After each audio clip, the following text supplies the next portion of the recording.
Jusqu'à 10h. Jusqu'à 10h. Tout s'explique. Tout s'explique sur Radio Chablais. Et pour la dernière fois ce matin, nous sommes avec Pascal Rable, directeur des ventes chez Blue Immobilier. Nous allons terminer en parlant de panneaux solaires. Alors déjà, à quoi est-ce que ça sert, ces panneaux solaires ? Alors, avant toute chose, il faut savoir qu'il y a deux types de panneaux solaires. Vous avez les panneaux photovoltaïques, donc c'est ceux qui servent à produire du courant électrique, et les panneaux thermiques, donc c'est ceux qui utilisent le rayonnement du soleil afin de chauffer de l'eau sanitaire. Donc les avantages sont multiples. Déjà, pour commencer, au niveau environnemental, vous utilisez une source d'énergie renouvelable et gratuite, et non pas des énergies fossiles qui produisent beaucoup de CO2. Et après, vous avez bien sûr l'aspect économique, c'est-à-dire les économies sur les factures, que ce soit d'électricité ou de chauffage. Est-ce que tous les propriétaires de maisons ou d'immeubles pourraient faire installer des panneaux solaires sur leur toit ?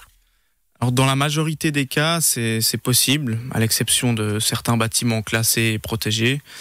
Maintenant, c'est une démarche qui est étudiée au cas par cas, parce que c'est pas parce que c'est physiquement possible d'installer des panneaux solaires que ça fait du sens. Il y a quand même plusieurs facteurs à prendre en considération lors de votre analyse. Par exemple, l'ensoleillement du bâtiment, l'orientation de la toiture, la pente, la surface à disposition aussi, pour citer que ça. Après, et c'est bien souvent le nerf de la guerre, il y a le facteur économique, c'est-à-dire les coûts de l'installation et les économies sur vos charges.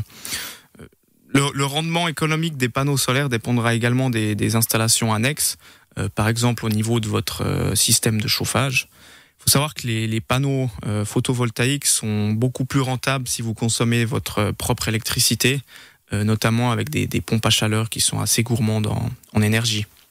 Au niveau budget aussi, faut les mettre en place, ces panneaux. On pourrait commencer avec un ou deux et puis agrandir son installation au fil des années ? Eh bien, lorsque vous faites installer des panneaux solaires, qu'ils soient thermiques ou photovoltaïques, vous allez avoir des ouvriers sur votre toiture et il y aura donc certaines précautions à prendre en termes de sécurité, comme la pose d'échafaudage ou d'autres protections. Donc ces mesures ont bien sûr des coûts, donc non, ça serait pas rentable d'installer des panneaux par étape à chaque fois. Il faut tout faire d'un coup. Pour commencer, ouais. Si on installe des panneaux solaires photovoltaïques donc, et qu'on produit plus de courant que ce qu'on consomme réellement, est-ce qu'il y a toujours la possibilité de revendre le surplus ? Oui, c'est toujours le cas, mais il faut savoir que le montant que vous allez obtenir du rachat de votre courant sera inférieur au prix auquel vous l'achetez réellement. D'où l'intérêt à ce que le maximum de sa production électrique soit autoconsommée afin de rentabiliser au mieux votre installation. Vous évoquez le verbe rentabiliser. En combien d'années est-ce qu'une installation de panneaux solaires est rentabilisée ? C'est difficile à dire parce que ça dépend vraiment d'une multitude de facteurs. Mais en règle générale, les installations solaires photovoltaïques sont amorties au bout de 10 à 15 ans. Quand on sait que la plupart des modèles sont maintenant garantis 25 ans, le calcul est vite fait. Sans compter que le prix des panneaux solaires a sensiblement chuté au cours des dernières années et que les rendements s'améliorent en permanence.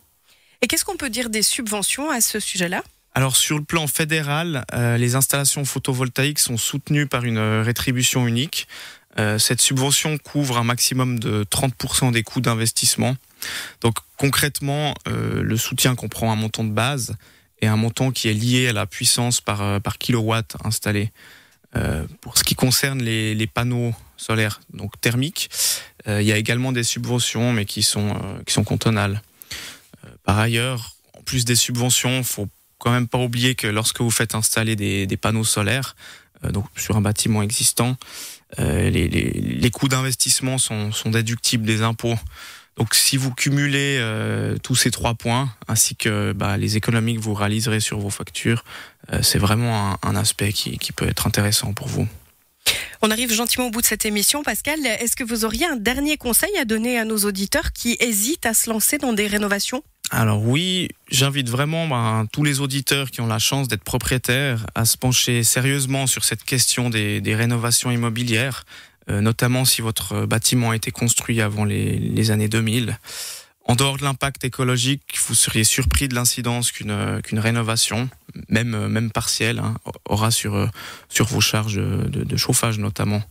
Et par ailleurs, au vu des taux hypothécaires actuellement bas, c'est vraiment le moment idéal pour faire des travaux de rénovation, car ça vous coûtera pas très cher au final. Ça sera remboursé.